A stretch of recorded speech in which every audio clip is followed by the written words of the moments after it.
Hello and welcome to Ula Tea Leaf Readings. My name is Lenor, and tonight I'm going to be reading your tea leaves. This is a horoscope for Scorpio. If Scorpio is your solar, lunar, ascendant / rising sign, then this is a message for you. All right, let's get started.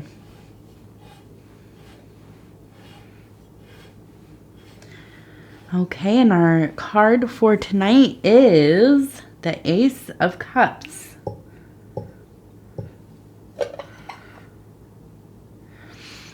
And so if you haven't subscribed yet, please think about doing that. You can hit that little bell. It'll let you know when the next readings are coming out.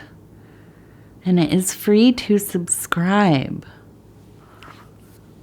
So we have a face right here. Having a lot of faces lately.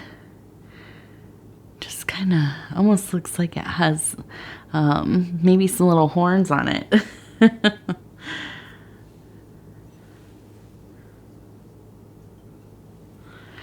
Okay, and we're going to just kind of go around and see what these tea leaves are trying to tell us tonight. So I know that we're dealing with some emotions here, but definitely the beginning of, or in those beginning stages of some kind of emotional release, abundance, connection.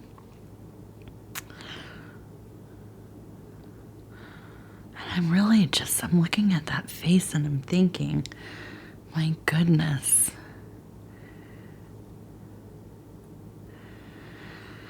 My goodness. It has shifted just a little, I believe. So, I think that we have a bit of that, maybe it's a little of the devil energy, which always makes sense to me when we're talking about Scorpio. Only because you are not really, you do not let the rules and regulations of kind of prescribed social moralities really dictate what you do. Okay, what you're into, the kinds of things that you engage in, music, arts, with the way the world had been or is for the last years anyways in the Western world. I don't feel like you are affected deeply by other people's opinions of where we should go, who we should, kind of be around or engage with, or, whatever it is. You operate outside of all of that. You do what you do. Okay? And I think that, it's the state of your individuality is one of your greatest strengths. I think it can also be the thing that at times can make you feel a little bit, alienated, isolated, kind of out there on your own. I think of that. I think of that Bruce Springsteen album, one of my favorite albums of all time. Oh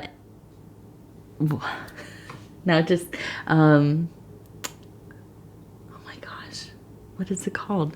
Not Omaha. It's what is the name of the album? It's the one with oh my goodness, I can't even think of the name. That's so terrible. I'm looking at it really quick. I can see it, the black and white and red album in my head. And let's see, where is it? Nebraska. Omaha, Nebraska. Yeah, there we go. I'm like, what state is Omaha in? No, it's Nebraska. And if you've ever heard the album, or if you haven't, go and listen to it. Go check it out. It is really kind of that classic Americana noir kind of outlaw, salt of the earth, just kind of, out there on the highway, in this kind of bleak, open but beautiful open sky. It's a bleak, open landscape, right? Kind of desolate. But the sky is open and it feels like God's country, right? And anyways, I think of this energy, and this is kind of, where it fits in. It's kind of like definitely an album that feels like the fall, right? It feels like it's getting cold. It's dark. It's a little dark. And so... I think that you kind of, it is a beloved configuration that you have to be by yourself, to be able to exist the way that you want to exist. It also can be hard, right? Especially if it's hard with your family. And I'm looking at this, and I'm looking at this, and I'm looking at this, and I'm thinking, I feel like we have this movement towards, let's see, some of this has shifted since I first looked at it, but we have this large reptile, and it almost looks like a dinosaur to me. Okay, and then we have a person standing here at the head of this dinosaur, and I imagine something like a maiden and a dragon, right? And in some ways, I think that you are represented by both. This beautifully kind of young maiden. Like very kind of naive, innocent, but has a clear vision, right? Very intuitive, very in touch with that other thing, magical, whimsical, maybe, enchanter. Maybe not consciously, but still the ability to really just be so captivating. Okay. And then we have this large, slow moving, but powerful, kind of a beast, right? Something that is loyal, is brave, but maybe not always brave for the right reasons, right? Brave just because of that lizard brain, but also kind of almost a sympathetic character, somebody that you kind of feel sorry for in a way, because it's hard to imagine who could really connect with a being that could ultimately crush you, could eat you, suddenly for no reason, just because it's instinctual, could just devour you, or set you on fire if it's the dragon, right? But there is that maiden who connects with this beast, right? And I feel like there is this kind of duality where you kind of exist in both places. And I think that this era, especially, my goodness, with that Ace of Cups, this emotional fountain, just a vessel of that pure, life-giving, nurturing water, the waters of, the gods and so on. This is a time when there is a great integration between these archetypes, and I think that they kind of balance each other out, right? It's almost like that show, the one with I'm not going to spoil it, but this beautiful young being, this warrior goddess, this queen, who can tame these beasts, right? And only she can speak to them. Only can she command them. In some ways it's like that, but I think it's more of a loving thing. There's a loyalty that you have for protecting this aspect of yourself. And this really, I imagine, this is a part of yourself that is so intuitive, that is so, you just know. You meet somebody and you just feel things about them. People can't really lie to you, not really, not in the ways that matter. Maybe the little tedious, details of life and whatever. And sometimes I think probably you, in some far away consciousness, right? But it's like so peripheral, the ability to, you decide anyways, right? I know there's something off about what they're telling me, but I really enjoy their company, so I'm just going to kind of ignore it. But I take note, right? And it's not right in the forefront, but it's kind of off there to the side. And I feel that, there is a sense of non-judgment in a lot of ways. But you'll let people be who they are around you. There's no reason for you to try to force people to behave in any certain way, right?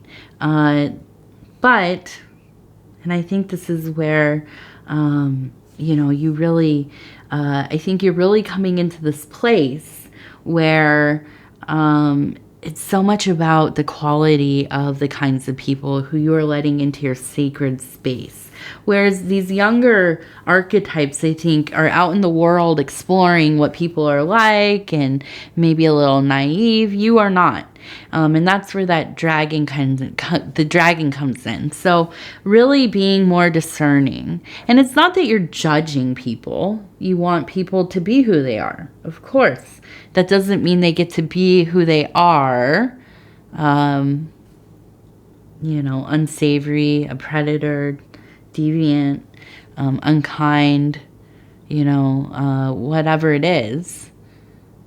They don't get to be that in your sacred temple, right? In your sacred spaces, in your private, maybe home, your bedroom, in your heart, And so there is, I think, there, and this has been kind of a theme through the readings, is that you have been cutting some people off, walking away from some old relationships, family especially, but I think that you have really been able to work through your temper, which is important.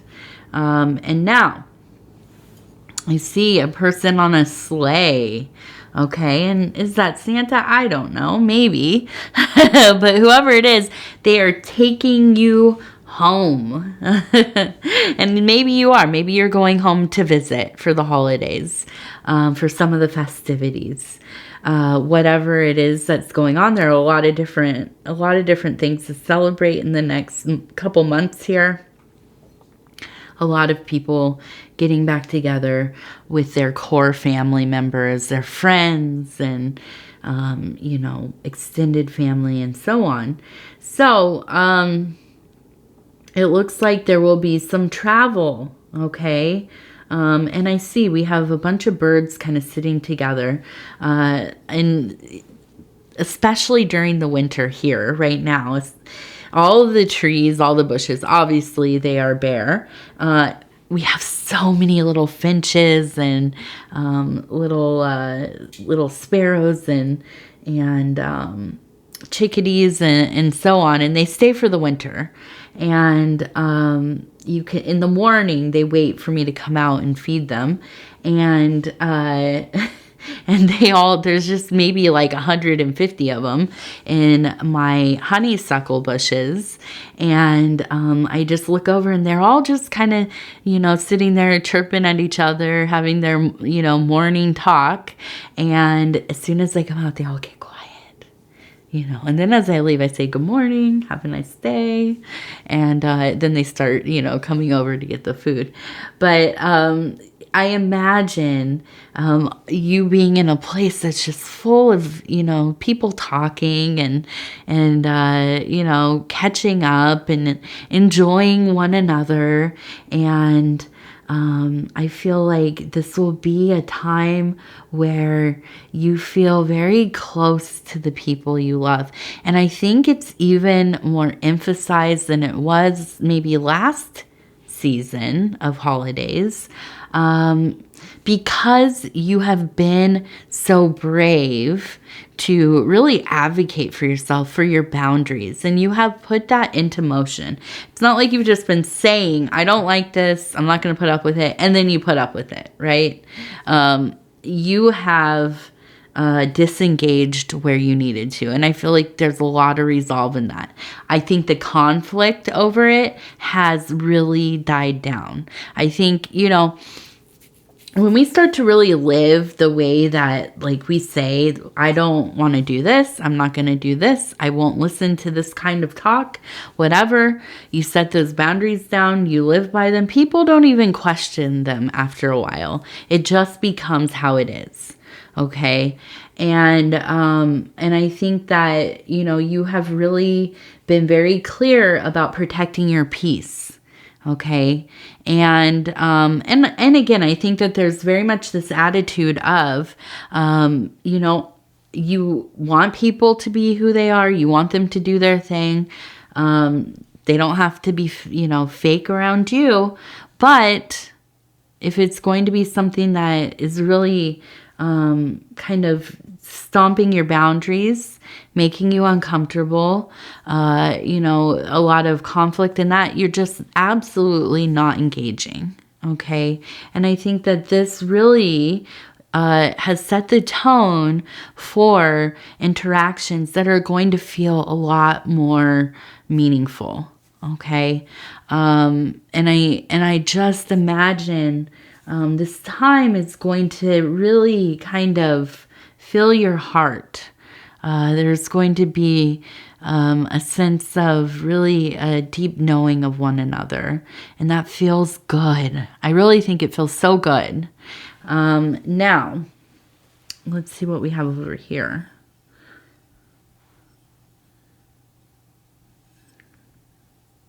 Okay, so we have a bird.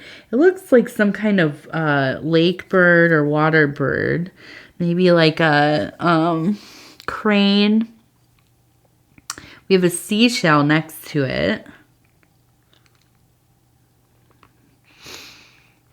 And so I think we have a sense of, with all that is going on, a real need for that contemplation, making sure that you are implementing your techniques, your self-work, whatever you're doing, if that's intentional movement, like working out, going for walks, meditation, postures, any kind of therapy, counseling, support groups, the arts, any kind of creative things, hobbies, whatever it is, where you can go and be doing the thing that you want to do, the thing that kind of gets you into that flow space. Okay. And I think that's really important.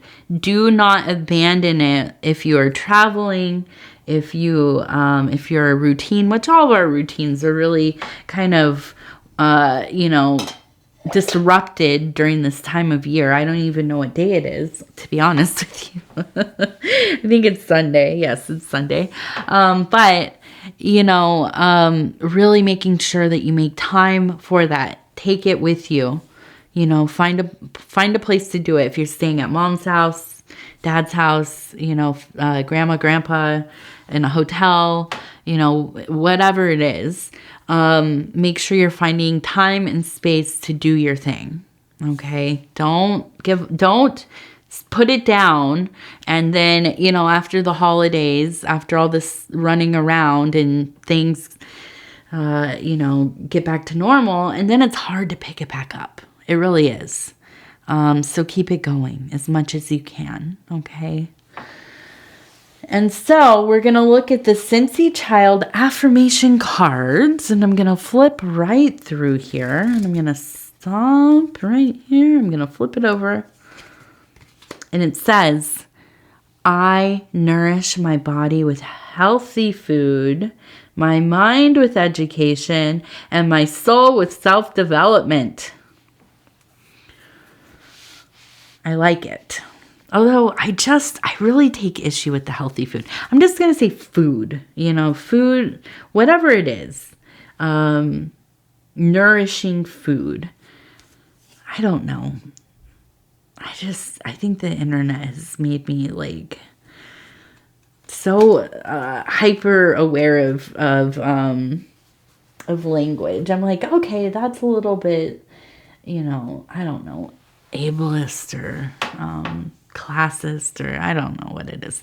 I don't like it. I like nourishing food, whatever that means to you. Okay. And so it is. Take care of yourself where and when you can, to the level of your ability and however you envision that to be. Okay. All right. I want to say thank you for spending this time with me. It is always such an honor to be able to bring these messages to you. And if you would be so kind as to like the video, it really does help the channel so much. And if you haven't subscribed yet, please think about doing that. You can hit the little bell. It'll let you know when the next videos are coming out. It is free to subscribe. We would love for you to be part of the community here. And that simply means just hitting that subscribe button. You become part of the community when you subscribe. And if you want to leave a comment, please do. Okay. I read them all. They mean a lot to me. And this is a place where you can interact with each other. I see a lot of you commenting on each other's posts and being so supportive and loving and having a kind word. And I think that's super important in this often dark and, just difficult world that we live in. Having little places where we can connect with one another, that is very important. So, I love you. I hope you are well. And we will talk in just a few days.